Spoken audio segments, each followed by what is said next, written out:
Ясно, мы едем домой. Дядя.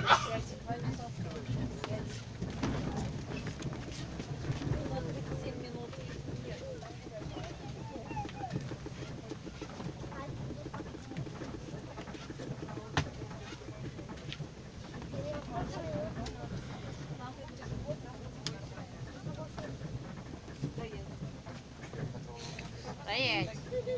Не двигаться. Что делать?